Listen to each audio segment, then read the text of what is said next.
안녕하세요. 든 멘토 신범철입니다. 오늘 알아볼 기업은 P&H테크고요. P&H테크에 관련된 이슈는 어떤 것들이 있는지 한번 같이 살펴보도록 하겠습니다.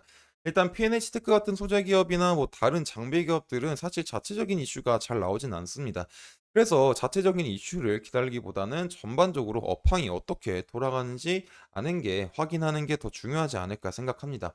그리고 결국에 디스플레이 기업은 LG 디스플레이냐 삼성 디스플레이향 기업이냐로 나눠져서 가기 때문에 그 해당 기업이 어디향 기업인지, 그리고 해당되는 기업이 어떤 행보를 가고 있는지 살펴보는 게 더 중요하지 않을까 싶습니다. 그리고 이제 피네티크 같은 경우는 이 OLED 소재를 특히 이런 고골절 CPL 부분에서 LG 디스플레이한테 지속적으로 납품하고 있죠. 그러다 보니까 피네티크는 LG 디스플레이향 기업으로서 LG 디스플레이가 이런 OLED 방향성을 어떻게 가져갈까에 따라서 이제 매출에 대한 변화가 생길 수가 있습니다.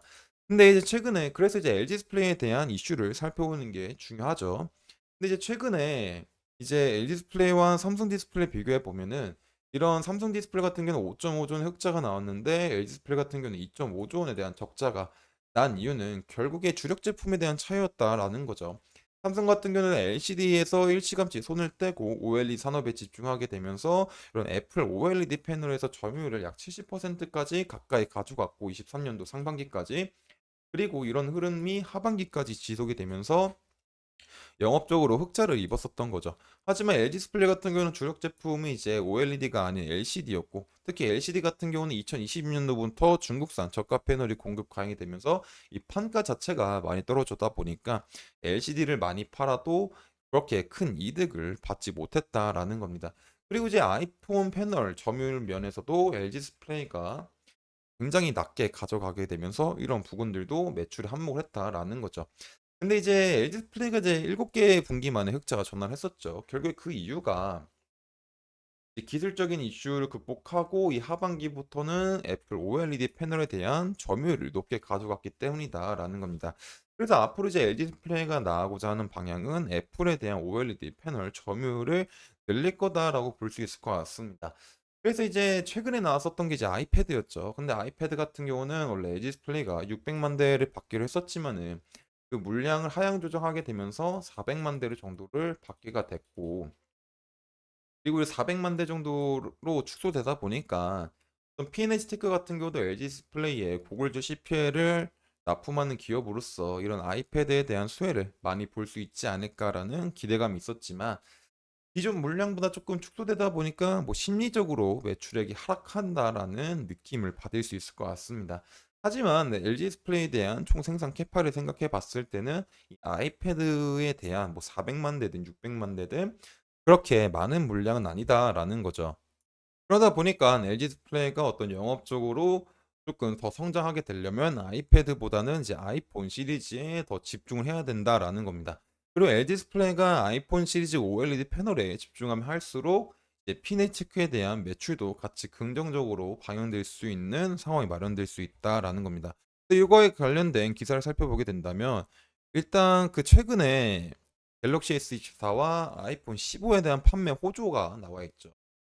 그래서 삼성 LG 디스플레이 패널 출하량이 증가했다라는 겁니다. 결국 이런 LG 디스플레이가 패널 출하량을 증가했다라는 건 KN테크에도 도움이 될 수 있는 상황이 마련될 수 있다라는 거죠.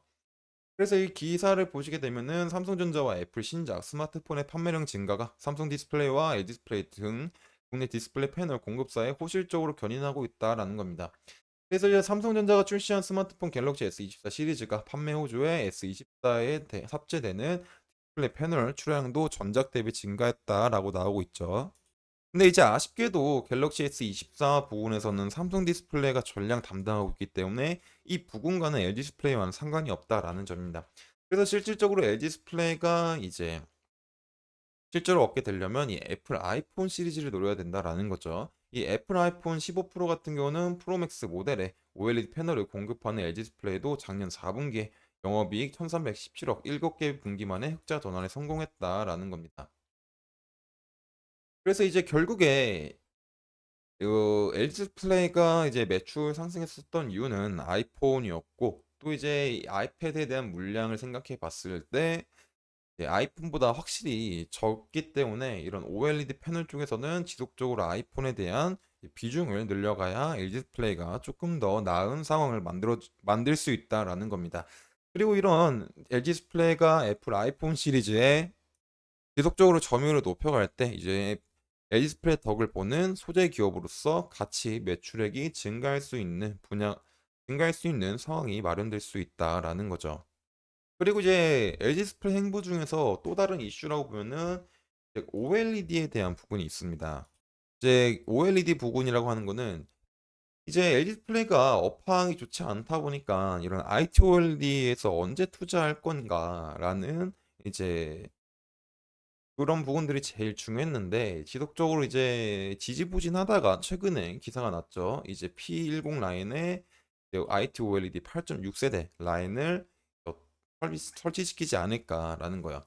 일단 이 P10 라인 같은 경우는 원래 8.6세대 라인을 위했던 게 아니라 과거에는 대형 OLED 부근에 있었던 건데 이 공장 부지 안에 여유 공간이 있어서 LG 디스플레이가 이런 8.6세대 라인을 P10 이제 라인에 이제 증설할 계획을 하고 있죠.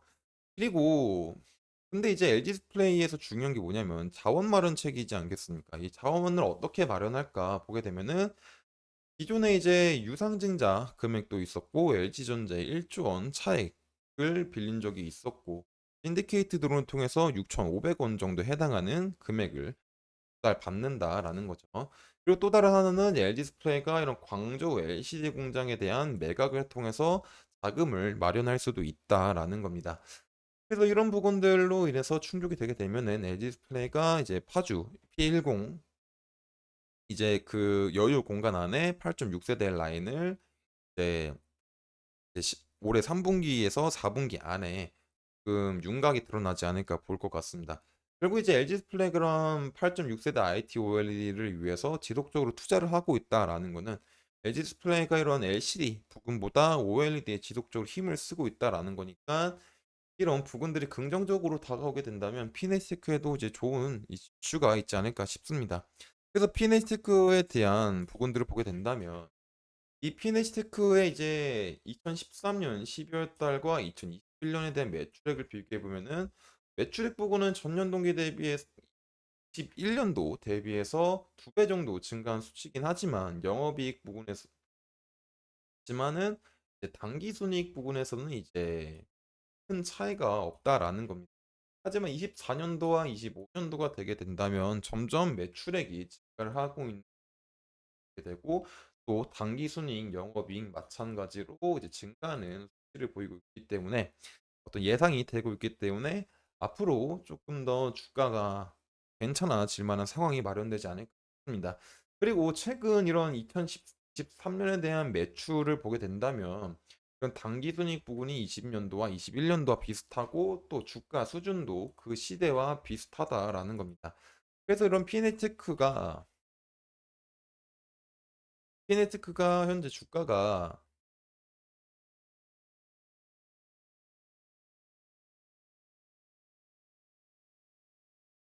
이제 21년도 수준과 비슷하기 때문에 이런 17,000원, 17,500원 부분을 크게 해치지 않고 또 이런 부분들을 잘 지지받으면서 등 오게 된다면 다시 한번 긍정적인 상황이 마련될 수도 있을까 싶습니다. 그렇다고 해서 지금 당장 얘가 21년 최고 수준이었던 35,000원 부분까지 당장 가긴 힘들겠죠. 중간중간에 매물대가 많다 보니까. 하지만 이제 OLED에 대한 긍정적인 이슈와 또 긍정적인 예상치가 있기 때문에 그런 부분들이 실적으로 반영이 되게 된다면 다시 한번 주가가 상승하는 모습이 나오지 않을까 싶습니다. 그래서 이런 부분들을 유심하게 지켜보면서 피네테크를 살펴보면 좋지 않을까 싶습니다. 이런 부분들은 제가 지속적으로 확인할 예정이기 때문에 피네테크에 관심 있으신 분들은 제 영상을 시청해 주시면 감사하겠습니다. 이상 대형 멘토 신범철이었습니다.